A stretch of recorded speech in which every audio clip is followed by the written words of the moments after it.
So today's been a really interesting day. Emotionally, I'm feeling a lot calmer, a lot more relaxed. I'm embracing my power a lot more. It's been pretty freaking awesome. And my spirit guides, man, holy moly. Thank you, thank you, thank you. I don't know where they all are, but they're like totally working overtime, sending me so many messages and confirmations of abundance. It's awesome. I'm feeling pretty awesome right now. Anyways, attitude of gratitude. The inspiration for this actually comes from helping others. I've struggled a lot in my life, and I want to throw this out there because there's a few people I'm hoping, if they need this message, they'll get it. Okay, here, as an example, I want to start with this. Was it 2022 or was it 2021? Maybe it was 2021. I went to the doctor in the fall, and it was because I was struggling with emotional dysregulation, and I was having these massive anger outbursts, okay? And I mean, when I say massive, it was to the point where my guilt, my mom guilt, my shame was reaching an extraordinary level because I could see my yelling and my anger was harming my children. And as a mom, that's like a no-no for me. I was yelled at a lot as a kid. I mean, amongst many, many other things. But oddly enough, the yelling was more traumatic than the actual physical and some of the other emotional abuse I experienced. So I was very aware of that and the effect it could have on my kids. And of course, at the time, my ex was like, yeah, this is your problem. This is all your fault. Blah, blah, blah. It's all your mental crazy women in your family. And it's all like genetic. And he totally had me convinced I was the problem. But due to my genuine desire to want to be a better person and want to be a better mom, the universe rewarded me and took me down a very wonderful healing path, and down a path I don't think anyone expected. I'm pretty sure my ex thought I was going to be institutionalized. Because he did. He had me genuinely convinced I was the frickin' problem. Yeah. Year and a half of trauma therapy, 2 years of trauma, a long time of trauma therapy, some medication, some doctors, a lot of healing, and learning that I have no bad parts. So the parts of me that were getting angry were the parts, like the anger was a Freud. Do you know your psychology? So, all the defense mechanisms that Freud talks about. So, I'm wondering if you guys are aware that anger is a defense, right? It's a part of your ego. It's a part of that chemical reaction in your brain that's like, oh shit, this is scary. I better freaking lash out, right? Yeah, right? So, I think that when you're in that moment of you're having a hard time with that part of yourself, or there's something that you think's holding you back, and you think it's you, right? You got to step back. That's not who I am. That's not me. That's ego. Ego's feeling this right now. I'm all up in my head. Step back. And then I don't know if you guys ever listened to Aaron's talks about letting go. Watch those. Those are crazy awesome. But also the Aaron Dowdy, I'll put a link down to his page. But also to The Internal Family Systems by Schwartz. There's a book on that called No Bad Parts.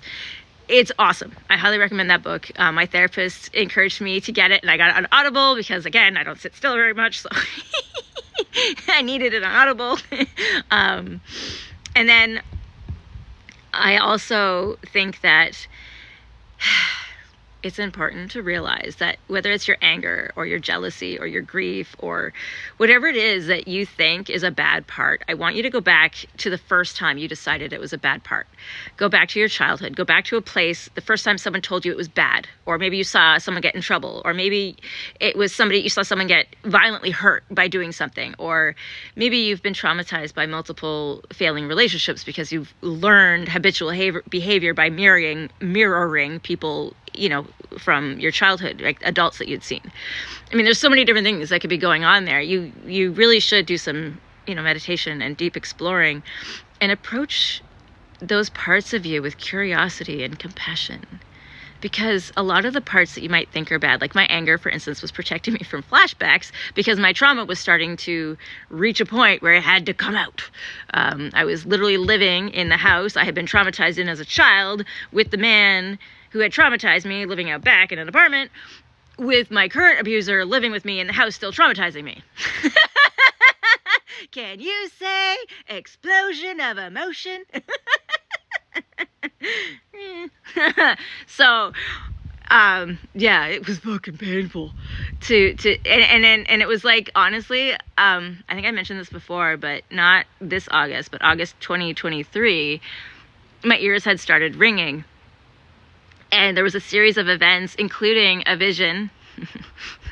If you haven't watched Bashar, you should. Anyways, yeah, there was a spaceship, and I knew at that point my kids and I, well, my kids are still undecided. They have to make their own choices, okay? So that was something that was not sure of, but I knew that I was going in the ship. I knew that they were coming for me, and that it was, like, I was meant to go that route. They were just waiting for me, right? They were just waiting. It was like, I just knew.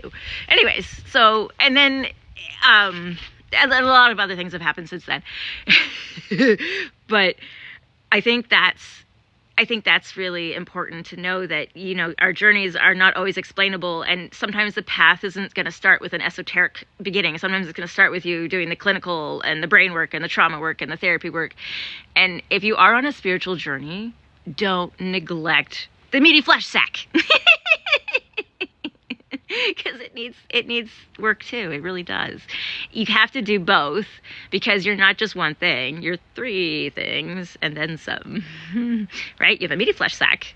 You have a mind, right? A mind that can be a defense or whatever. It's a tool. Think of it like it's like a computer. Either it can control you or you can control it. Yeah, tools. Remember that. Like social media and all those things are tools. They're not meant to control you or own you. So that's important. Yeah. So I want people to be more open with exploring these parts that they don't like about themselves, these parts they think I have to get rid of. Because I'm going to tell you something that I learned after my therapist really kind of pushed me to dig deep. Not only do I have no bad parts, the parts of me that I perceived as a negative, as a bad, have turned into some of my biggest sources of power, and are really literally linked to my most amazing gifts. So I think, before you cut your foot off, maybe check into it and see if it's trying to grow wings, or maybe your foot's turning into something else. I don't know. Just ask how it's feeling. I don't know. I don't really know how to explain that one, but you know what I mean? Just don't condemn it until you explore it with curiosity and compassion. And then the other thing I'm realizing too is that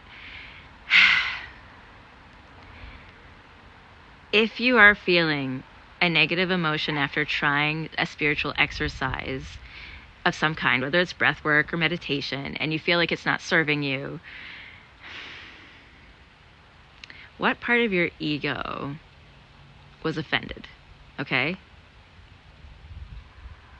What part of your ego is resisting it? Is it pride? Is it fear? Resentment? Ask yourself some hard questions, okay? Because when we resist something, we're resisting resistance even sometimes, it's going to stop you dead. And your growth is going to go, okay?